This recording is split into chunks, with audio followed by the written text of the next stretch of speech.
My name is Tsuyoshi Nick Nishimoto. I was born 1929, so January. So I just made 83 years old, born in Hilo, the Big Island. And I graduated from Hilo High School 1948, December 1948. So I took training here at Schofield. Then I was sent to Japan. Japan? Yes. So this was after the war. And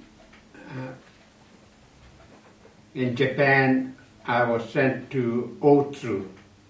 It's on at Lake Biwa, near Kyoto. Kyoto, okay. So almost a year and a half we trained over there. And when just before Korean War started, 1 month before, we had training for amphibious. That's going up, climbing up the ladder, going into the ship. Then the ship goes down to where we're going to be fighting. Then we get down and into the boat. Why? So this was 1 month before. And when the war started, June 25th, this was June 24th. Yeah. One of the NCO's sergeant told us, we're going to go to war. Wow. We didn't know where Korea was. Oh. So we just thought nothing of it. But when we got into our camp in Otsu, they closed the gate on us. Why? Because they didn't want us to go running off and telling our girlfriends that we were going to war. We weren't sure what was going on. But some of the older people that had been in the camp had a hole in the fence, so they sneak out to see their girlfriends. We didn't know anything, and all we did in camp was to pack our things up, our personal stuff, into a wooden box we call foot locker. So I had my photograph book and different things in there. And they said they're going to send it back to Hawaii for us. We didn't care what happened because we were going to war. From there, Camp Otsu, 1 week later, we got out on the bus, trucks, convoy, and we went down to Kyoto Station. Got on the train, and from there we went on the train past Shimonoseki and into Kokura. Kokura. When we got there, they put us in an empty camp because the 19th part of the 24th Division already went into Korea.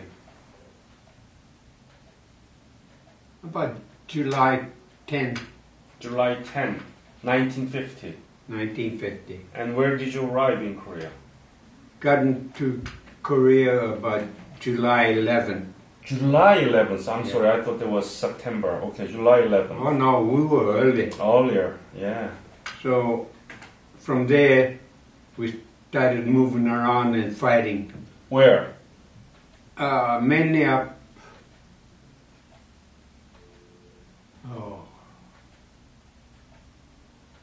I forgot the village. We went up to near Seoul. Near Seoul, okay. So we got pushed back as soon as we got there. And slowly coming back. And then they set up Busan perimeter. Busan perimeter. Yeah. So you were in the Nakdong battle? Yes. Yeah. Could you describe about that? How severe was that Nakdong battle? And well, I, as a machine gunner, we did our fighting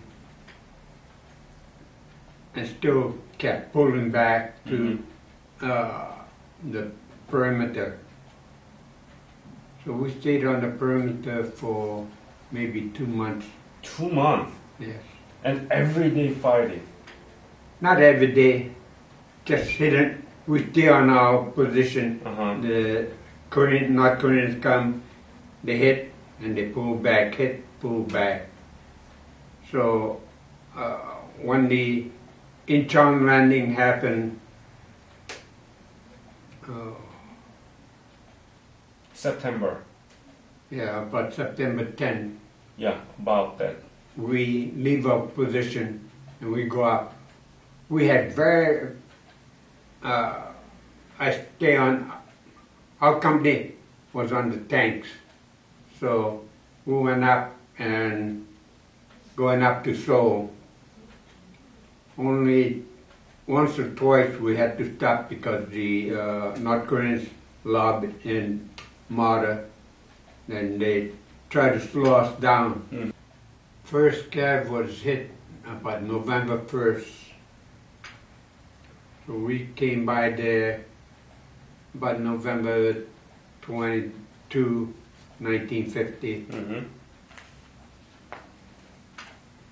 November 24th was Thanksgiving, and we had a real nice meal, turkey, but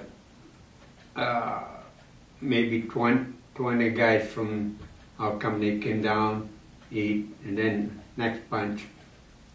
So we had a nice hot meal. Then November 26th, the night of November 26th, we didn't know. I guess we got a message from down below, who on the hill. So they said Chinese are in the area. So that November 26th night, we went down the hill and we tried to escape. There were so many Chinese, they were blowing their horns and talking, let us know that they were there. So we went back up on the hill. I had a machine gun, and I said, they told us that we got to go in pairs, 2 guys. So I said, we did with the machine gun. So I took it apart, I scattered the parts. I didn't want the Chinese to use it. Then all we did was scatter all over the place. I had this guy, Henry Higa, with me. He's living in Lanikai. And he was my second gunner, so we paired up and we went our way. The others, we had Senpei, Higa,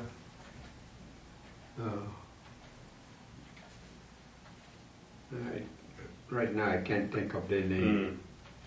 So we all scattered, and we went about a mile away from where we camped at on the hill. So we try to get away as far as we can, hide, and in the darkness trying to escape again.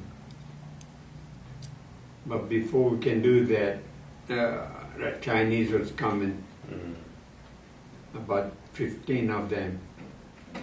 So we threw our hands up, taken prisoner on, that was November 27, 1950.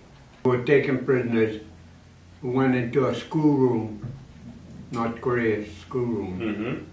So we stayed in there, and there was no room to lay down, so we had to stay like this.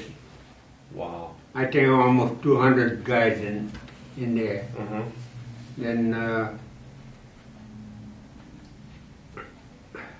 right after that, I want to urinate. So I got up and I tiptoe out to the door and walk out where they urinate and do whatever they have to do. So I was out there, I stood up to urinate. Bang! I black out. Because the first time in my life I stay in that position, I don't know, 8 hours.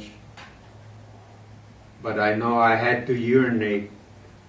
And I got up, I stand up again, I want to urinate. Bang! I went down the second time. Second time? So this Chinese guy at the door was laughing. He thought it was real funny. Then American guy was by the door and he came out to help me get up, and I went back into the room. When I got there, I didn't have any place to sit. Everything was taken.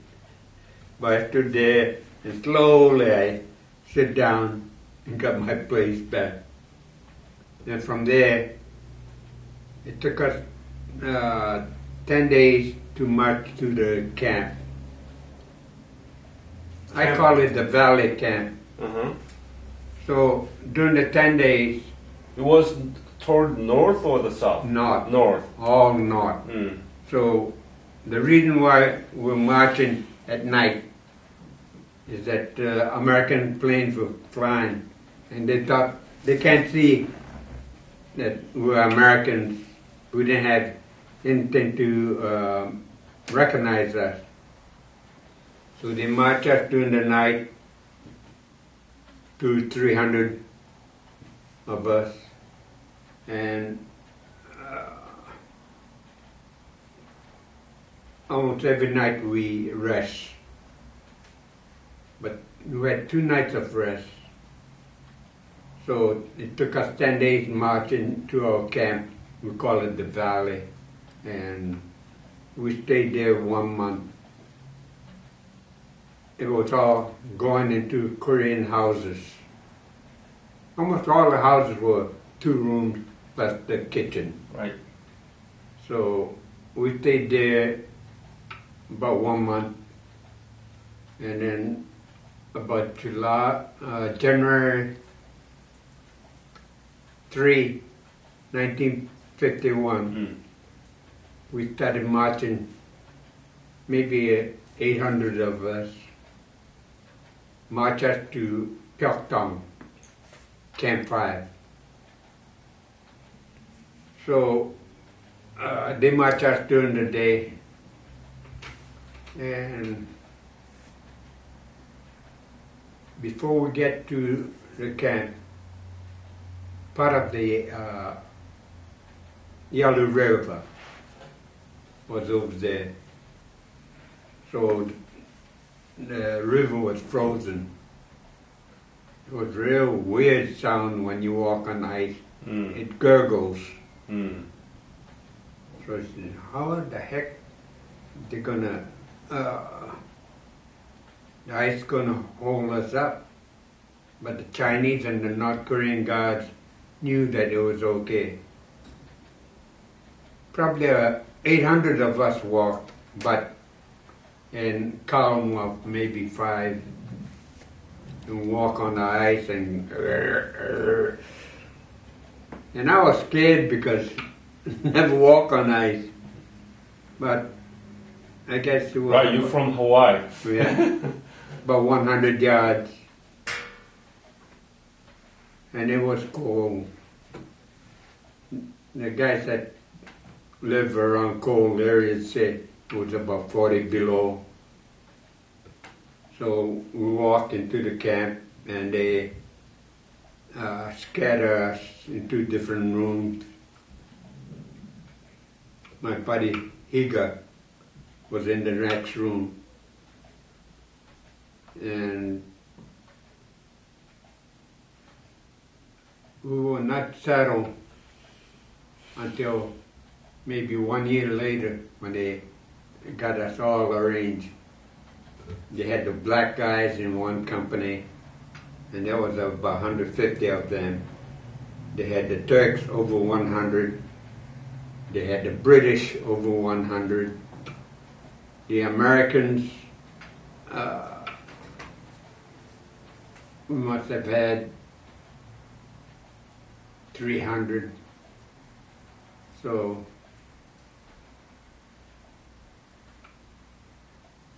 maybe 800 in the camp. Where was it? In the just north of Yalu River? No, it was south of Yalu River's run this way. Right. Not as Manchuria. Yeah, yeah.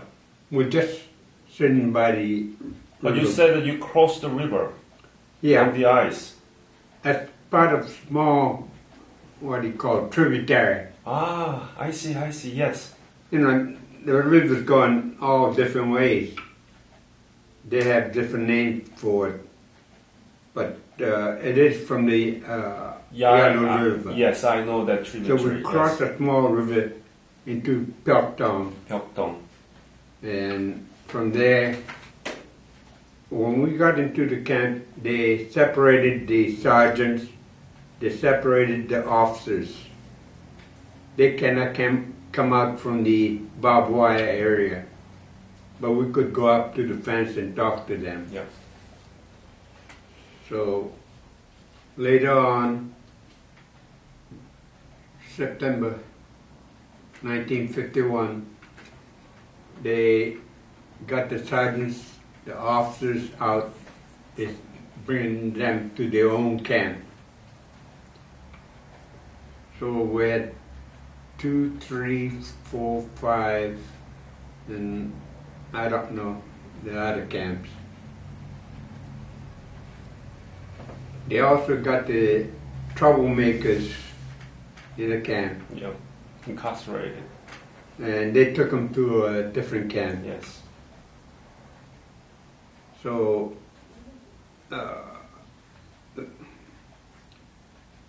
after being in the camp for about 1 year, they took me out from our company and they moved us to another company. We went into the 5th company, so that was made up of Hawaiians, Indians, Mexican. We had, well, we made up one, Philippines, and we became one company. One time, you see, Henry and I decided we wanted to escape. So we had some meals put away, and What do they provide you as a meal? at first all we had was millet. Millet. Our first night we had corn. When we came into the camp, January 8th, we marched at 5 miles, I guess, and everybody was starving because we didn't have breakfast, we didn't have lunch, so it was about 7 o'clock when we got into the camp. Everybody was moaning, we want to eat, we want to eat. So they gave us corn. And the Chinese told me, you're in charge. I didn't know nothing about cooking.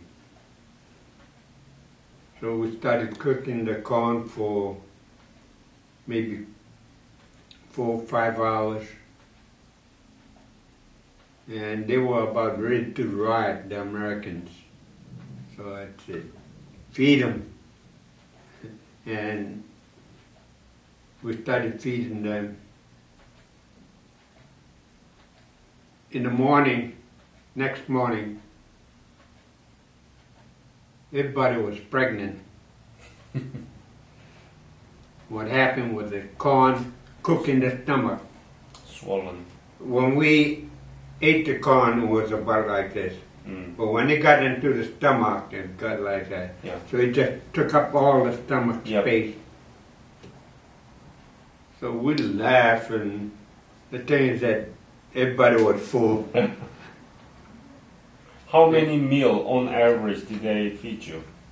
2. 2 meal? Yes. And all was about the millet or corn? And barley, red barley, I don't know what you call it. Did you have a heat? Were you in the tent or? No. They moved all the North Koreans out of the camp. Yeah. So they had to find a place to stay. And where were you? I mean, were you in the tent or what was the building? No, in the house. In the house? Yes. So it was about 40 below. And the room was about 8 by 8, 8 foot by 8 foot. And there were 14 of us in one room. 14. So what we had to do was sleep on outside, side by side. To minimize the skin contact with the cold floor, right? They had mat, bamboo mat. But us Americans don't know how to take care of things, so we just step on it, and later on they started breaking apart. No heating at all? No heating. We were not allowed any, because of being compact. That's the way we survived.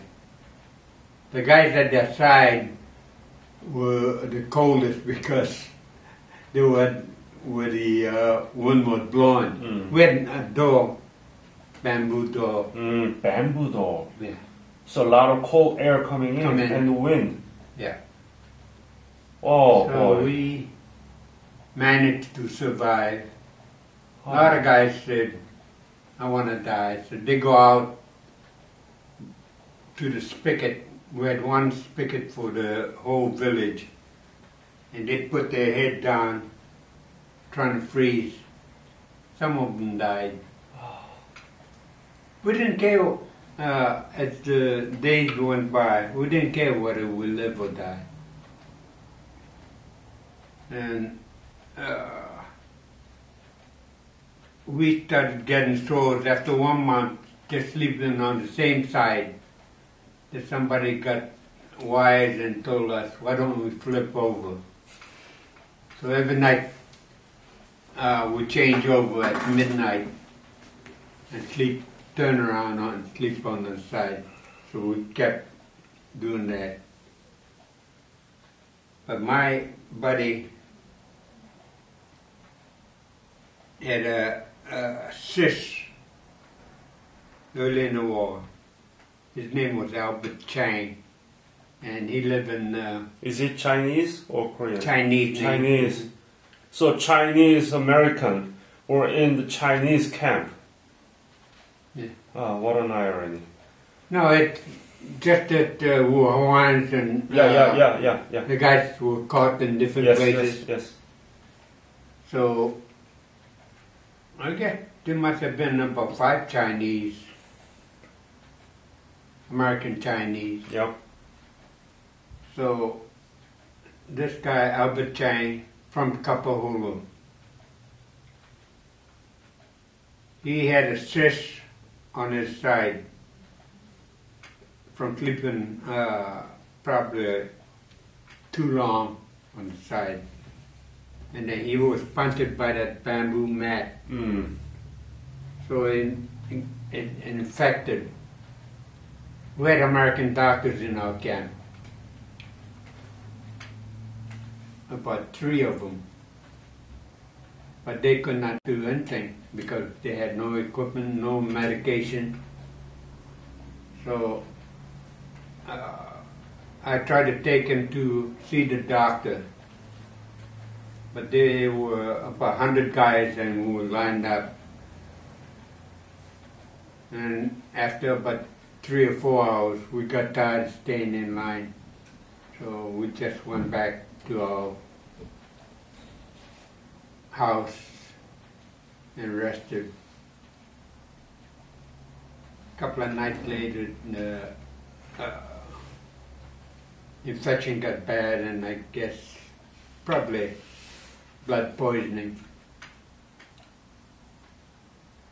And he one night just gasped for air and passed away. We called the doctor to take a look at him and checked him out. We said, no, he's... What do you think there was a kind of survival rate there? How many survived out of percentage-wise? Most my guess is 40 to 50%. So half of them POW would die there? Yeah. Not only in our camp, so yeah. All the other camps combined. So when my buddy died, I was lucky to have a North Korean guard. So just by chance, he told me, Nyongo Shabero. I told him, hi, Skoshi, ne? Oh, so we talk a little bit.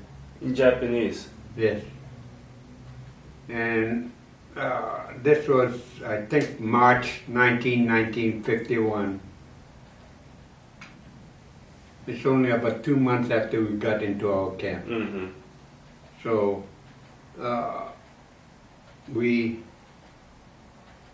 my roommates, we had stretchers, and I was lucky that only about 2 or 3 guys died that night. So this North Korean guard asked me where I want to go. Everybody, almost everybody, walk on the ice, and at the end of the ice, that's where they buried them. Oh. All they did was cover them up with ice and rocks. Put about 2-3 hours they dig, and they were just going into ice. Whereas the North Korean asked me where I want to go. I said, Yamano way, on the hillside. He said, hi. So I took my buddy up there. We got on the side, the sun was shining and the dirt was soft. I didn't have ice to fight with. Mm. So we went down about 3 foot. And when I buried him, I took his field jacket off and his boots because he didn't need it. And at that time, as we were covering him up, I just sat on the side and cried like a baby. Yeah. Because that was the last. When he was dying, and I didn't mind as long as I was next to him. But when they started throwing the dirt on him, I cried because I knew it was the last time I'm going to see him. But before I did that, I took his jacket off. He had a pocket Bible. He was a Catholic. Then I took his dog tag off. He had 2. The dog tag in our Second World War in Korea had a notch in the dog tag. So I kept one, and the second one I put in his mouth. Oh. The notch you can put on and catch the teeth, and you close the jaws. Mm. like I said, a guy said, I don't want to live anymore. A lot of them try to commit suicide. And what was the thing that you make yourself so firm about that you want to leave? I had nothing. Nothing? I had my family here in Hawaii, but I didn't care to return because we were in a hopeless case. That as the war went on, the Chinese were having classes almost every day. They told us how well the Chinese are doing. Nothing about the progress of UN meeting. So we just didn't care whether we would live or die. So, is it appropriate for me to describe it was hell? That's what it was. Because the food.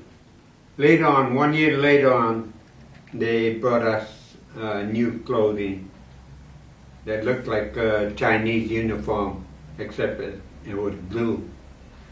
So until that time, you wearing the uniform that you used to have. Yeah. Oh, Were you able 1 year. Were you able to clean those? In a way, because we ran into the water, shake up and down. Because you have only one, right? Yes. We were taken prisoners in November 1950. About June maybe in 1951 is when we first took a bath, almost 6 months. So we just jump in the river and wash ourselves. How about? No. Here's a fun thing. One day my Henry knew I was brushing my teeth. Just told me, let me look at your toothbrush. He got to look at it, start brushing his teeth. I started swearing. What? I started swearing. You don't want somebody else to use your toothbrush. But he won. Like nothing, he got his own toothbrush. So after that, every day, after I finish, he brushed his teeth. Finally, maybe a year and a half later, they gave us the toothpaste and toothbrush. And they brought us new clothes. So you were in the same place, Pyeongdong, Yeah. for how long? When were you set free? How? January 1951 is when I was into Pyeongdong.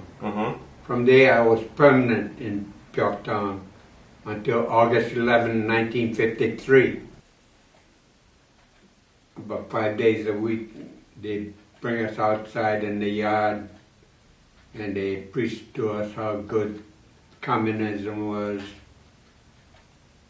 And very few of us actually adopted what they were saying. Oh. So there were 21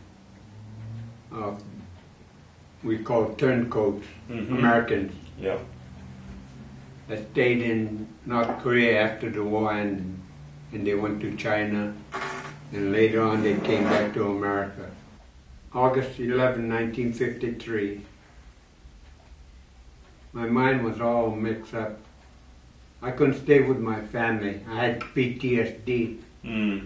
I didn't know it, but I couldn't stay with my family. I couldn't stay in Hawaii.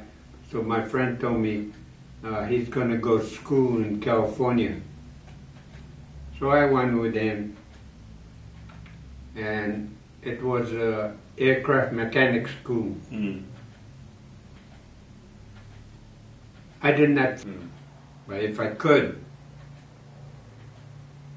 I'd go back and bring back the remains of my buddy. What's been happening for the past maybe 20 years. Yeah. I heard about this, what it's called repatriation. Yes. And that is remains coming in from North Korea, or South Korea, North Korea, from Vietnam, Laos. I've been going to Hickam to receive the body. And I have a POW flag. It's black and white. And I saw that. I always go there with the flag because I am hoping that it is my body. But I've told the people that goes out digging for the remains. But the thing is, the Americans are not allowed in the camp. They go to this place called Unsan, where I was captured, and the Chosin Reservoir. That's the only two places they are allowed to go. A wonderful feeling to see Seoul. Because when I went through Seoul the first time, which is